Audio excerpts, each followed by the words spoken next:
أهلا بيكم. النهاردة هنتكلم عن حاجة في الرياضيات ممكن تكون بتبان معقدة قوي، لكن في الحقيقة هي بسيطة جدا.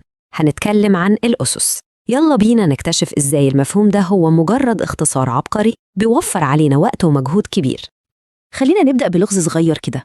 كلنا أكيد شفنا أرقام بالشكل ده، 5 وفوقيها رقم 2 صغير. يا ترى الرقم الصغير ده بيعمل إيه بالظبط؟ الإجابة على السؤال ده هي مفتاح كل حاجة هنقولها النهاردة. والإجابة بصراحة أبسط بكتير من اللي ممكن نتوقعه. العلامة دي مش عملية حسابية جديدة ولا معقدة، لأ، دي مجرد اختصار، يعني طريقة بتخلينا نكتب عملية ضرب متكررة بشكل أسرع وأذكى. طيب تمام، يلا بينا بقى نفصص الموضوع ده حتة حتة ونفهم كل جزء بيتكون من إيه بالظبط. ده التعريف الرسمي للموضوع. ممكن نفكر فيه كده، بدل ما نفضل نكتب 5 في 5 في 5 في 5، ممكن نختصر كل ده في رمز صغير واحد. الأسس هي ببساطة لغة الاختصار في عالم الرياضيات. أي تعبير أسي هنلاقيه بيتكون من جزئين أساسيين. الجزء الأول هو الأساس، وده الرقم الكبير اللي بيتضرب، والجزء الثاني هو الأس أو القوة، وده الرقم الصغير اللي فوق، ومهمته بسيطة جدا، يقول لنا نكرر عملية الضرب دي كام مرة. يعني مثلا عشان الصورة توضح أكتر، لو شفنا 2 وفوقيها 3، ده معناه ببساطة شديدة إن الأساس بتاعنا هو 2 والأس هو 3. يعني هناخد الأساس اللي هو 2 ونضربه في نفسه 3 مرات. فالعملية الحسابية بتمشي كالتالي: 2 في 2 ب4، وبعدين 4 في 2 بتطلع ب8. إذن 2 أس 3 نتيجتها النهائية هي 8. بسيطة صح؟ ونفس الفكرة دي بتمشي على أي أرقام ثانية. يعني 5 أس 2 معناها 5 في 5 اللي هي 25. طيب و10 أس 4 معناها نضرب العشرة في نفسها 4 مرات ورا بعض، وده هيدينا 10,000. الموضوع كله عبارة عن نمط بيتكرر. دلوقتي بقى خلينا نتكلم عن نقطة مهمة جدا وغلطة ناس كتير للأسف بتقع فيها، عشان نتأكد إننا نتجنبها تماما.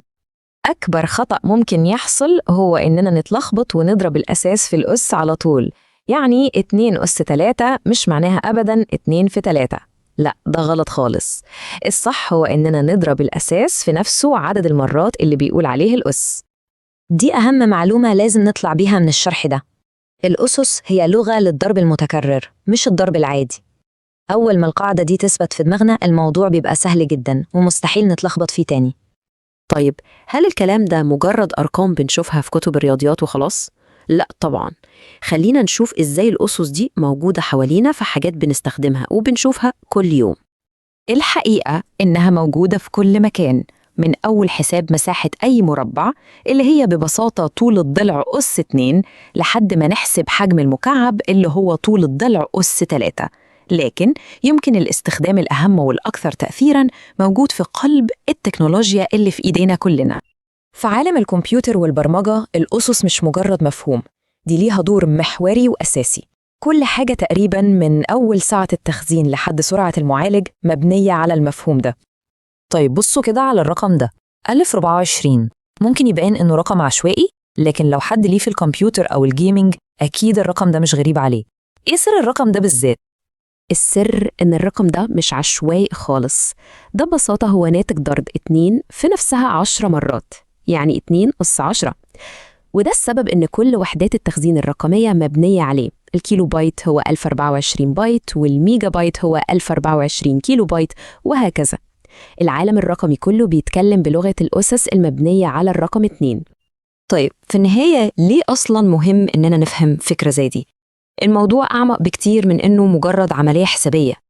لما بنفهم الأسس، إحنا مش بس بنحل مسألة، ده عامل زي ما نكون بنتعلم الأبجدية قبل ما نحاول نقرأ رواية كاملة. هو ده المفتاح اللي بيفتح لنا أبواب لمفاهيم أكبر وأكتر تعقيداً في العلوم والتكنولوجيا. دي تعتبر اللغة اللي بتشتغل بيها مجالات بتشكل مستقبلنا كلنا، زي البرمجة وتحليل البيانات. نفكر في الذكاء الاصطناعي مثلا، قدرته على التعلم بتنمو بشكل أسي، يعني بشكل متضاعف وسريع جدا. فهم الأسس هو أول خطوة عشان نفهم القوى الحقيقية ورا التكنولوجيات دي. الرياضيات في النهاية زي أي لغة ليها قواعدها ومفرداتها، وكل ما بنتعلم جزء جديد منها بنفتح لنفسنا قدرة على فهم وتحليل العالم اللي حوالينا بشكل أعمق بكتير. والسؤال اللي بيفضل دايما هو، بعد ما فكينا شفرة الجزء ده من اللغة، يا ترى إيه الأبواب التانية اللي فتحت